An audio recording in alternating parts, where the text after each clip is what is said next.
ایست ایست ایست میگویم.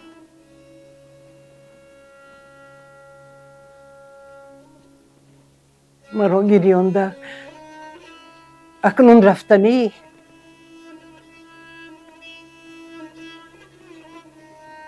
من میخواهم تمام حیاتم رو به تو گفته دیم. آخر یگان کس باید که مرا هم گوش کند. به بگذار آن تو باشی. همتان مرا سوستراده، پول پرست، وجدان فروش گفته طعنه میکردید، ولی هیچ کس نمیپرسید که من چطور به این حال گرفتار شده، به چنین روز گرفتار شده. زنش داد و فریاد برداشت آمد. مرا در مجلس مگزین محاکمه کردند. پول و ماشینش حوثی تو را برد گفتند. پول و ماشینش در گور. خیره چشمم هم نمی جنبید. گپ در این نبود. وقتی که او مرا از حبس خلاص کرد، دنیا به نظرم مثل این آسمان بالای این سقل گلابی و آدمانش از این کوانی در پرواز سفیدتر و صافتر نمودند. و من با تمام هستیم به اسکندر دل بود. و این لحظه ای بود که من دیگر از هیچ چیز نمی ترسیدگی شده موندم. من فقط از تنهایی می ترسیدم. پدرم را ندیدم. و در آخر جنگ که من هنوز به دنیا نآمده بودم مرده است. مادرم یک زن جوان و خوشروی بیوه بود. به خانه ما مردان تیز تیز می آمدند. اونا کنفیت و گل می آوردند. افسانه های عجایب و غرایب نقل می کردند. اما از چشمانشان معلوم بود که همهشان یک چیز می خواهند و مقصد آمدنشان هم همان چیز است. این رو بدتر فهمیدم. به مادرم نفرت کردم. با این آدمون نفرت کردم. نیتی از خانه برآمده رفتن داشتم که ناگهان مادرم کسل سیر شد. با همین بهانه پای مهمان ها هم از خانه ما کنده شد. مادرم پیوسته میگریست. من به وی نگاه کردم، دهشتی تنهایی را حس میکردم که بدتر از تنهایی بلایی نیست. саломи гарму самимӣ ба кулли мухлисон ва ҳаводорони сомонаи оила тиҷӣ. имрӯз мо дар студияамон як меҳмони бисёр азиз дорем.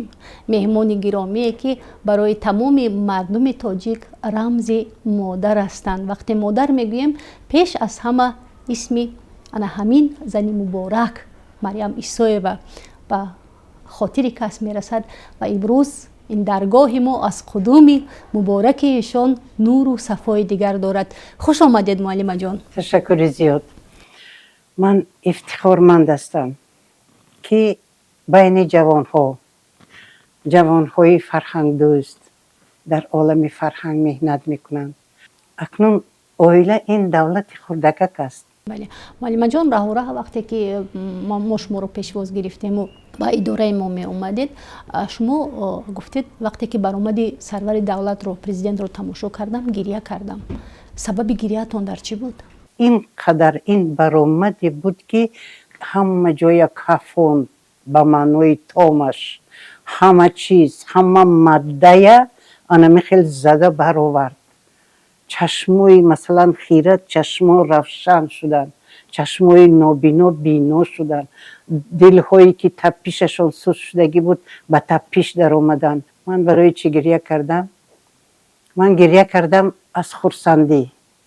اشک من خرسندی بود و اون چیزهایی که من میدیدم سالیان روبرو میشدم، حس میکردم، غم میخوردم. خانه آمده خوابم نمی برد. میگفتم چرا این خیل، چرا برای چی این خاموشی، برای چی این خیل آرامی. انا برای این که امروز همه چیز وقت و ساعت داشته است و کفکوبی کردم. اینقدر کفگویی کردم و در جای نشستم اشکام ریخته گفتم خدا جون پادشاه تاجیکستان، همین کلمه گفتم، پادشاه تاجیکستان امام علی رحمان الها به صد درآیند و سالم باشند در بارای سلیم. همین ماه شریف رمضان با آمین میگوییم. واقعا این بهترین تاثیرات بود وقتی که یک هنرمند خلقی تاجیکستان این گونه تاثیرات میبردارد و ما هم امیدوار هستیم که فرهنگ ما، هنری ما، دولت ما در مجموع از این هم بیشتر پیش می رود، از این هم بیشتر شکوفان می شود. و شما در یک نمایشنامه تان میگویید که حقیقت این عدالت است و باید گفته شود و امروز ما میخواهیم از همون حقیقت های تلخ و شیرین زندگی شما قصه کنیم به تماشابین ما و از همون روزها یادآور میشدین. من تا جایی که من میدانم در دوره جنگ برادرکش خیلی شما اذیت کشیدید، عذاب‌های زیادی کشیدید، مرگ فاجعه مرگ فرزندتان رو پشت سر کردید. برای من بسیار هم دردناک است. انا همینش علم میکند که ما با آسانی این آزادی، این صلح، این وحدت، چخیلی که شما گفتید، همه این رو با آسانی به دست نآوردیم. چقدر جگرگوشه های ما، چقدر مردم تلفات شد، جان خودشان رو بخشیدن، چقدر مادران بی فرزند ماندن، بی شوهر ماندن، دخترها بی شوهر ماندن، کودکا بی پدر ماندن.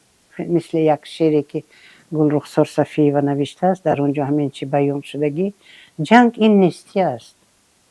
ما در کلانم میگفتن که همین جنجال نکنید، برای اینکه همین یک بود جنگ خانه، یعنی که گپ گریزد بین شوهر و عموما در اویله 40 روزه فیضی برکت نیست میکرد است.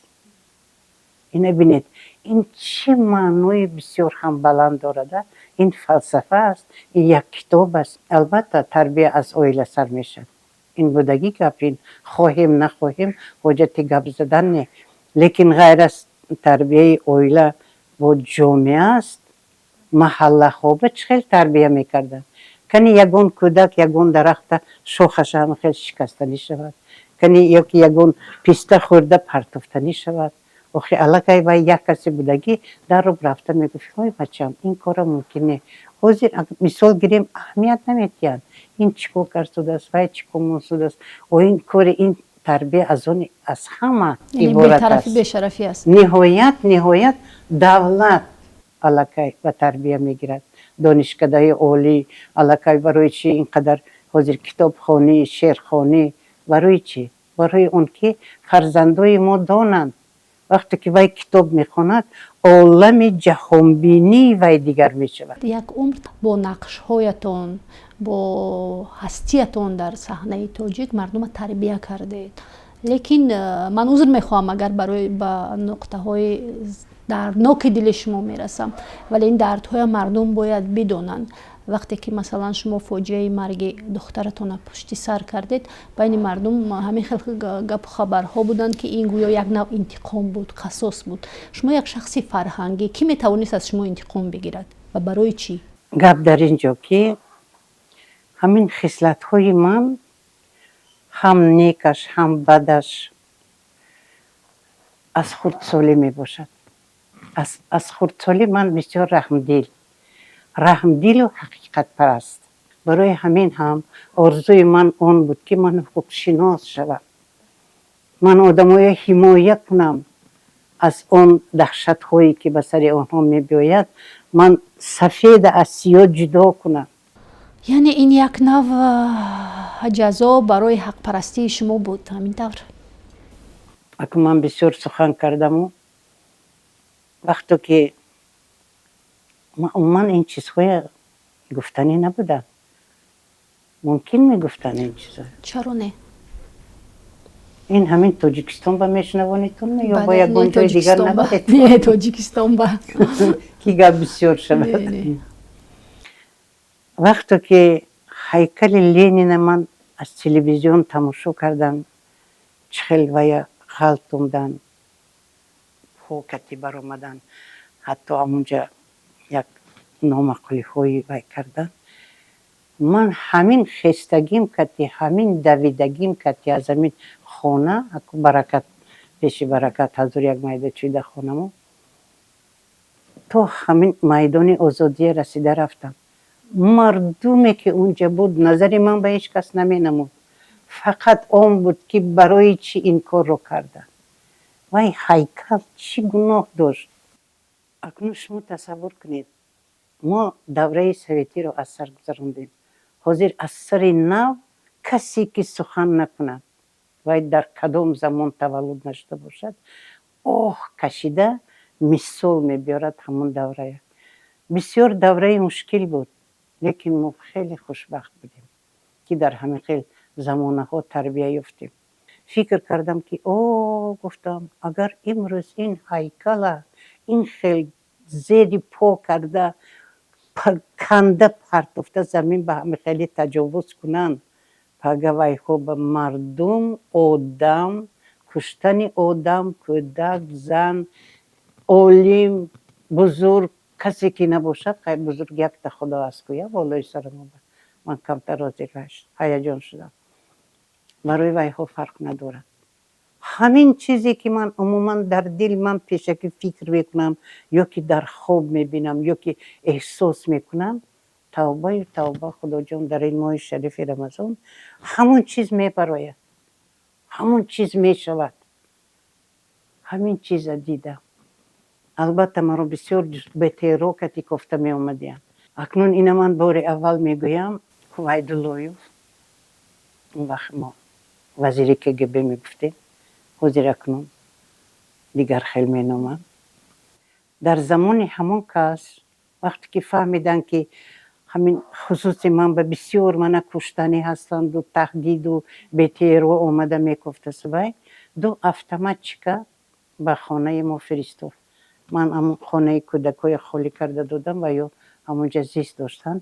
در این تالار کلان اکنون جای خواب پدر مادرم 3 تا فرزند شوهرم، لیکن لیل نبود بودم همون وقت، لیل نبود برفتگی بودم.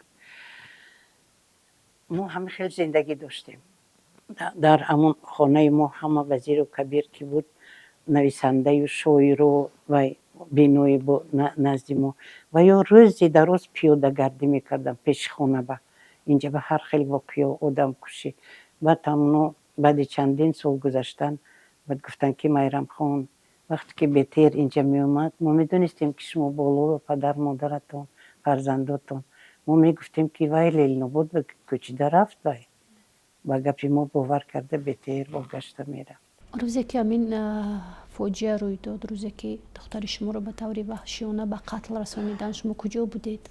شما این چیزای بسیار از من پرسیدید. چون میدونید برای چی میپرسم؟ با اون خاطر که بسیاری ها وقتی شما رو در صحنه میبینند یک زنی بسیار با وقار، یک زنی زیبا فکر میکنند که عموما هنرمندان و مخصوصا مریم عیسوی و برین هنرمند در زندگیش همیشه یعنی که خورد است و گشت است و یک زندگی راحت داشت، ولی از فاجعه های زندگی شما بیخبر هستند که شما چی فاجعه های رو پشت سر کردید؟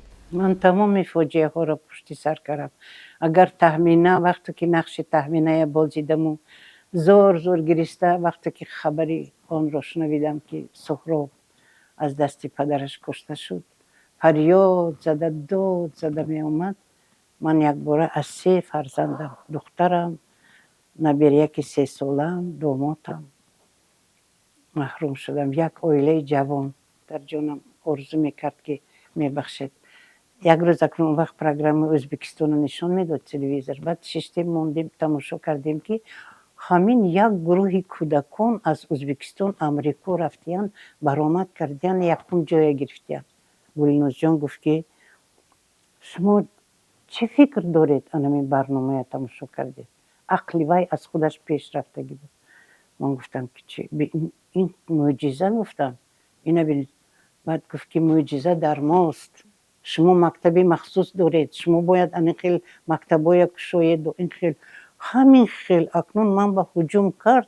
بعد گفت که همین کورس شما، گفت کورسی که همتون یکچین ҳамаи шумоён бебаҳо. ин фақат танҳо ман, лекин шумо гуфт мактаби махсус доред, бояд. Ман гуфтам не. Майлаш гуфтам, ман вая мекушоям ташкил, лекин шумо ҷавонҳо қатъи домод ду мактаби олия тамом кардагӣ буд домотам, ваям бо фарҳанги ҳунараш буд, ҳам менавохт, ҳам вай кард, ҳам донишкадаи олия хатм кардагӣ. Гулнозҷон донишкадаи забонҳо. Раҳмати Гулноз гуфт ки модарҷон, мо ҳоло кӣ ҳастем? Майрам Исоева ҳам то куҷо ки рафт дарҳо кушода мешавад. Шумо ин корро сар мекунед, баъд давомаша мо давом метиҳем. гуфта анами хеле сабаб шуду ман ҳамин аввал театри кӯдакона кушодам ва бинед ки соли 94 вақте ки нон нест, ҳаёт ин хеле вазнин, ман чӣ ки дар хона доштам аз ҳамин вай вешалка мегӯянд, телефону, палосми, дегми, табақ, чӣ ки доштам, гулҳо кашонда бурдам. Ана ҳамонҷа ба кӯдако кати корро сар кардем. Оҳиста оҳиста баъд обод кардем. Аввалин Наврӯза мо дар ҳамон ҳавлӣ гузарондем. Асан бачаҳои оилаҳои серфарзанд, сағираҳо, нимсағираҳо, миллатҳои гуногун, ҳатто якта полковник ҳамун сарҳадба будааст, писарчаша овард. во инҷа аз комитети марказӣ пештара коргаро писарчаҳошона оварданд. рус бачаҳо мо саҳнаҳои тоҷикӣ бо забони вайҳо тоҷикӣ сухан карданд. бале, нақшҳои тоҷикӣ ва ё ҳозир амрико, мамлакатҳои хориҷа ба бисёр робита доранд, занг мезананд. аллакай ман наберадор шудагем чандин маротиба, мумкин 100 зиёд набера доштагӣ бошам. хай хулас як афсона барин, агар медонистам ҳамин китобам ба мана, китоби Гули умед. ана дар ҳамин ҷа аввалин китобе ки дар бораи ҳамин Гули умед навишта шуд, як ҷавон аз Қазоқистон мебиёяд ва худаш акнун тоҷик будааст. баъд мефаҳмад ки дар ҳамин солу замонаи ҳамин хеле мушкил ки нон нест, азоб, тиру туфанг, ҳанӯз ҷанг хотима наёфтааст. баъд анавин китоба омада назди мо ба ҳар рӯз мебиёд, мебинад корои моя, анавин китоба навишт. чаро Гули умеде ки шумо дар ҳамон давраи душворӣ бо ин қадар заҳматҳо яъне ки бунёд кардед барҳам хӯрд? Мушкилоти иқтисодӣ буд ё мушкилоти дигар? акнун ман ба бисёр душманӣ шуд ки инсон ҷош биёд агар аз пахта ҳам мулоим мешудасту ҷош биёд агар санг ба санг мубаддал мешавад. чӣ хел ба муҷассамаи Бозор Собир шеъра навиштагӣ, ман анамон муҷассама шудам дар ҳаёт. лекин аз чашми муҷассама ашк мерехту замина шодоб мекард. аз чашми ман ашк мерехт. замоне буд ки бо теғ мекуштанд, бо заҳр мекуштанд, бо тир мекуштанд, лекин замоне ҳаст ва шудагӣ ки сухан кати одама нест мекунанд. заҳри сухан намеравад, заҳри тир меравад, заҳри корд меравад ҷояш, яъне лекин сухан не. ин як. боз як чизи бисёр даҳшатовар аст ки номаш тӯҳмат мебошад.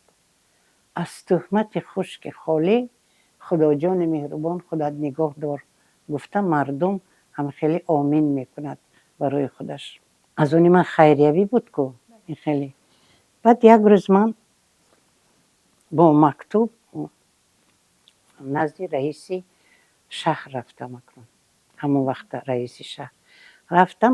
ман ба гуфтам ки даромадба гуфтанд шумо ин мактуб кати вай баравед бухгалтерия. баъд ман рафтам, дуюм ошёна будааст. даромадам, як марди бисёр хушсалиқа шишта навиштудааст. манам гуфтам ами хел ман мактуб оварам, додам он касба, яъне ки ёрӣ расонед, бояд ки тайёрӣ медидем барои рӯзи день защиты детей, рӯзи ҳимояи кӯдакон бояд тайёрӣ медидем. охе ягон чӣ бошад ки кӯдакон ба тӯҳфа кунем. вай озмун мегузарондам, ҳар хел маъракаҳо, саҳнаҳо ва ё кати менавиштам, ҳар як ҷашнҳо ба менавиштам бузургон ҳангоми хурдсолишон ё ҷавонишон ки ки вайҳо донанд ки ин бузургҳо вақте ки хурдсол буданд чӣ хислатҳо доштанд, вақте ки ҷавон шуданд онҳо чӣ хел рафтор доштанд, гуфтор доштанд. Ногаҳон як зани рус ваям ҳуҷҷатҳои бисёр ваёкати омаду ва гуфт ки инҷа имзо монед. Азбаски шумо ин тариха ман бори аввал ҳамин суханҳоя ҳамин рӯз гуфтодиям. ин бисёр дарди сахти ман буд. Ман ҳам қадар азобҳо кашидам ки баъд ҳуҷҷатҳое нишон дод, гуфт ки инаш аз ин ҷо, инаш аз ин ҷо. Баъд гуфт ки ана ин мактуб гули умед ваяш отчёт намедонам ман хеле ҳуҷҷата кунам. ҳамин гули умед гуфт ман пеш аз ин гуфтам ку мо ҳамин хел якамтар ёрдам кунед, аризама дароз кардам. ҳамту аз ҷоям хестаму наздаш ба ҳамин хел омадаму ман гуфтам какой гули умед. ҳамин шарти карда коғаза гирифтам. чӣ хел ман ҳамонҷа чақонӣ кардиям худам ҳайрон ҳозир. ҳамин хел гирифтам ман гуфтам и гули умед это мы? О гуфтам мо корамо хайриявӣ бо 5 намуди налога месупоридем мо. ин мумкин набудааст кор ин хеле хайриявӣ ва ёба. хай меомадан чиз мекардан маҷбур мешудем ин чизо. баъд ман гуфтам ателье гӯё мо кушодем, гӯё ки мо гули умед кушодем бригадаи сохтмончӣ, гӯё мо гули умед кушодем як мағоза бо номи ин барои ҳамин ман ба ҳамин одамо ҳамин хел каҷала нигоҳ мекардам ки ин Майрам Исоева ин қадар ин хеле уже ман миллионеру анам хеле вайҳо. баъд ҳамона гирифтам ман гуфтам наход ки ин ҳамин хай холас. баъд душманнигарӣ шуд. баъд бай кардан ки инаш акнун намегӯям чандин миллион гӯё ки мо қарздор. ана ҳамин оли пешакӣ буд. вақте ки инақ ёфтам баъд гуфтам ана. баъд ин тараф рафтам он тараф гуфтам тафтиш кунедтон, илтимос ҳама чиза дида бароятон. он вақт маоши ман 2 рубл буд. 2 рубл нафақа 2 рубл буд. бо дигар шахсоне буданд ки мана хостанд несту нобуд кунанд. баъд раиси маориф Саломов Исломов гуфтагӣ одам таъин мешавад. мо компютер надоштем. аллакай вақти компютеризатсия сар шудагӣ буд. баъд ҳамин гуфт ки моям ҳаминҷа ягон синфҳо ба иштирок кунему. мо компютер дорем. бачаҳои шумоёнам компютер. яъне ки ман гуфтам о чӣ хел нағз. гуфтам компютер техника ин забонҳо забондонӣ фарҳанг ин бо ҳам талъам мешад. чӣ хел ман дар чӣ хаёлу фалак дар чӣ хаёл гуфтагӣ бар ин ҳаваи одам пӯсту паи ман ба дар омада ахир ман ҳамин қадар розӣ набудам. ҳуҷҷат овард. ҳамин чанд бор ман ҳамин бовар карда ҳуҷҷат ба даст бимонам ҳаваи ҳуҷҷат дарди сари ман мешад. баъд муқобили ман вай ҳуҷҷата истифода мебарад. баъд омадам ку сентябр як оли сар нашуда омадам ки аллакай тайёрӣ бинем. баъд гуфтам ки не шумо инҷа ба дахл надоред. инҷа гуфтам пурра синфҳои компютерӣ мешад. ҳеҷ хеле инҷа фарҳанг гули умед дигар намешад.